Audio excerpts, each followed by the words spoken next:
May the peace of the Lord be with you all. Today's Gospel Reflection, August 7, 2025, Thursday. The whole congregation of the children of Israel arrived in the desert of Zin in the first month, and the people settled at Kadesh. It was here that Miriam died, and here that she was buried. As the community had no water, they held a council against Moses and Aaron. The people contended with Moses, exclaiming, "Would that we too had perished with our kinsmen in the Lord's presence! Why have you brought the Lord's assembly into this desert, where we and our livestock are dying? Why did you lead us out of Egypt, only to bring us to this wretched place, which has neither grain nor figs nor vines nor pomegranates? Here there is not even water to drink." But Moses and Aaron went away from the assembly, to the entrance of the meeting tent, where they fell prostrate. Then the glory of the Lord appeared to them. And the Lord said to Moses, "Take your staff and assemble the community, you and your brother Aaron, and in their presence order the rock to yield its waters. From the rock you shall bring forth water for the congregation, and their livestock to drink." So Moses took his staff from its place before the Lord, as he was ordered. He and Aaron assembled the community in front of the rock, where he said to them, "Listen to me, you rebels. Are we to bring water for you out of this rock?" Then, raising his hand, Moses struck the rock twice with his staff, and water gushed out in abundance for the people and their livestock to drink. But the Lord said to Moses and Aaron, "Because you were not faithful to me in showing forth my sanctity before the children of Israel, you shall not lead this community into the land I will give them." These are the waters of Meribah, where the children of Israel contended against the Lord, and where the Lord revealed his sanctity among them. Responsorial Psalm. If today you hear his voice, harden not your hearts. Come, let us sing joyfully to the Lord. Let us acclaim the rock of our salvation. Let us come into his presence with thanksgiving. Let us joyfully sing psalms to him. If today you hear his voice, harden not your hearts. Come, let us bow down in worship. Let us kneel before the Lord who made us. For he is our God, and we are the people he shepherds, the flock he guides. If today you hear his voice, harden not your hearts. Oh, that today you would hear his voice. Harden not your hearts as at Meribah, as in the day of Massah in the desert, where your fathers tested me. They tested me though they had seen my works. If today you hear his voice, harden not your hearts. The Holy Gospel according to Matthew. Jesus went into the region of Caesarea Philippi, and he asked his disciples, "Who do people say that the Son of Man is?" They reply, "Some say John the Baptist, others Elijah, still others Jeremiah, or one of the prophets." He said to them, "But who do you say that I am?" Simon Peter said, in reply, "You are the Christ, the Son of the living God." Jesus said to him in reply, "Blessed are you, Simon son of Jonah, for flesh and blood has not revealed this to you, but my heavenly Father. And so I say to you, you are Peter, and upon this rock I will build my church, and the gates of the netherworld shall not prevail against it. I will give you the keys to the kingdom of heaven. Whatever you bind on earth shall be bound in heaven, and whatever you loose on earth shall be loosed in heaven." Then he strictly ordered his disciples to tell no one that he was the Christ.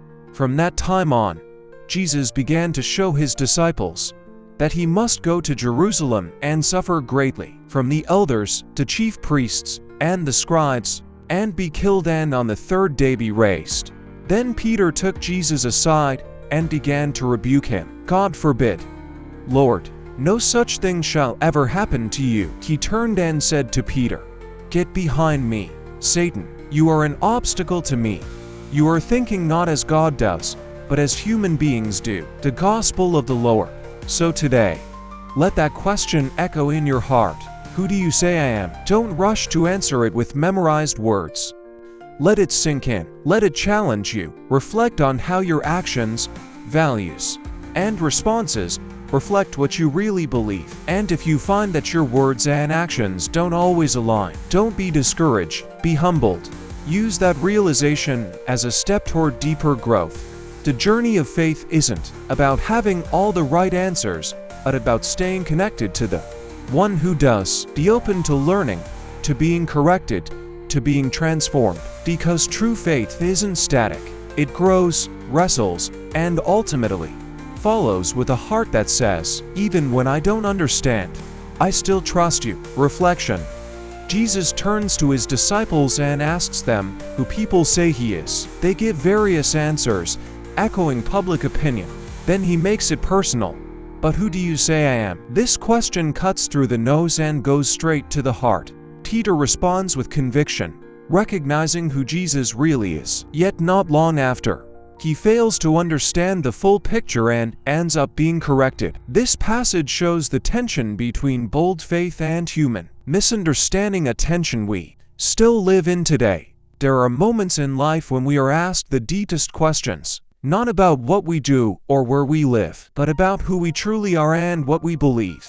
In our modern world, we often base our beliefs on what's popular, what's trending, or what fits into our current lifestyle. Social media, celebrities, politicians, even influencers in the religious world seem to have an opinion about what truth is and who we should follow. But eventually, the question comes to us personally. Who do you say he is? It's easy to echo what others say, to repeat what we've heard in church or read online. But faith isn't about repeating information. It's about deep personal conviction, something that shapes our choices, values, and identity. Just like the disciple who answered boldly, many of us have moments when we feel clear and confident in our faith. But it doesn't take long before life presents challenges that reveal how much we still have to learn. Take, for example, someone who proudly claims to be a follower of Christ but then tries to control everything, fearing the loss of comfort or status. Or someone who believes in God's plan but cannot accept hardship, detours, or suffering along the way. This mirrors what happened in the passage, when the disciple who just recognized Jesus also tried to stop him from fulfilling a difficult part of his mission. It shows how we can believe with our lips but resist with our actions. Today, many people accept the idea of faith as long as it fits their expectations. But real faith means trusting even when we don't fully understand, and staying committed even when the path becomes uncomfortable. This message invites us to examine not just our beliefs, but our responses.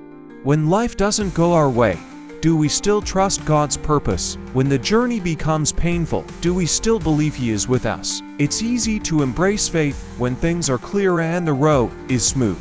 But spiritual maturity is tested when things get difficult. The good news is that God is patient with our process. Just as Jesus corrected His disciple with both firmness and love, He also walks with us through our misunderstandings, helping us grow.